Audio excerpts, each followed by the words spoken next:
অহা 10 বছৰলৈ অসমত চৰকাৰ গঠন কৰিব নোৱাৰে কংগ্ৰেছে।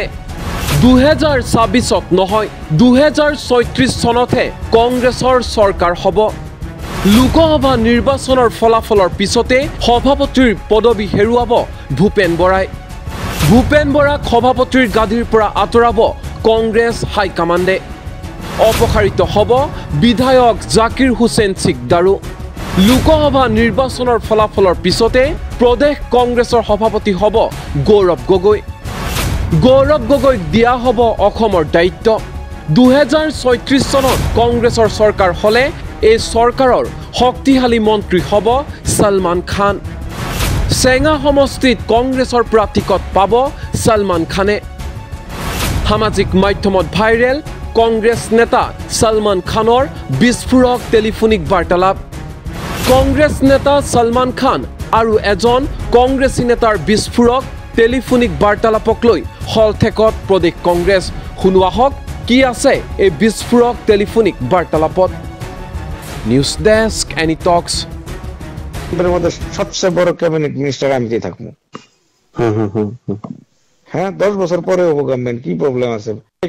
ইলেকশনে দেখুন আমি কি করি, মিনিমাম 1 CR হেল্প করে দিব।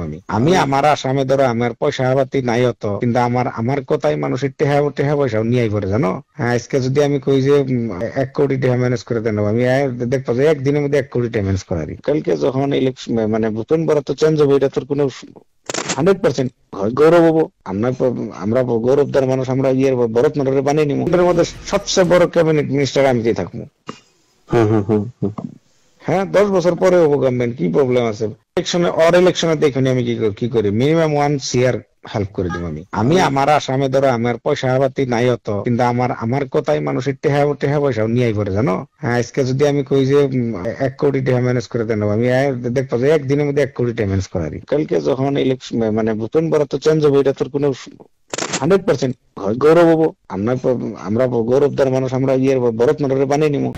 অহা 10 বছৰলৈ অসমত চৰকাৰ গঠন কৰিব নোৱাৰে কংগ্ৰেছে। 2026ত নহয় 2036 চনতহে কংগ্ৰেছৰ চৰকাৰ হ'ব।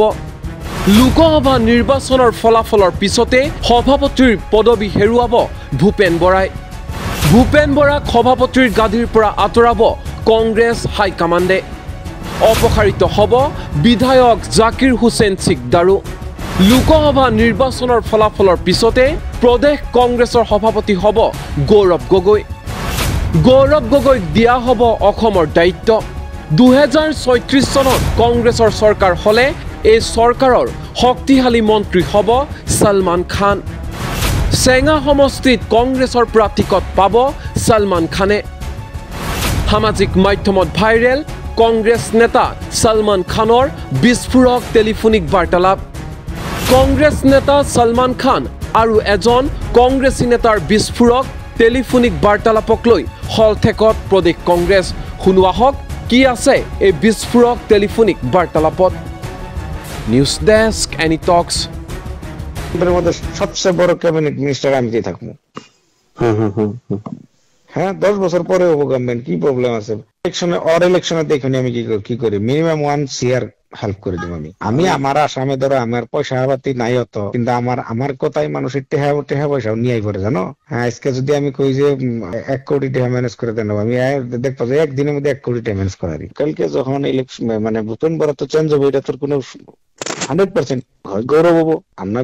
আমরা গৌরবদার মানুষ, আমরা ভরত নগরে বানিয়ে নিব। এর মধ্যে সবচেয়ে বড় ক্যাবিনেট মিনিস্টার আমি যে থাকবো। হ্যাঁ 10 বছর পরে হবো গভর্নমেন্ট, কি প্রবলেম আছে? ইলেকশনে দেখুন আমি কি করি, মিনিমাম 1 CR হেল্প করে দিব।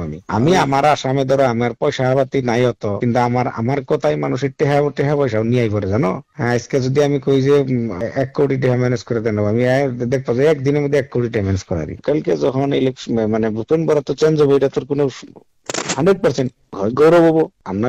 আমরা গৌরবদার মানুষ, আমরা ভরত নগরে বানিয়ে নিব।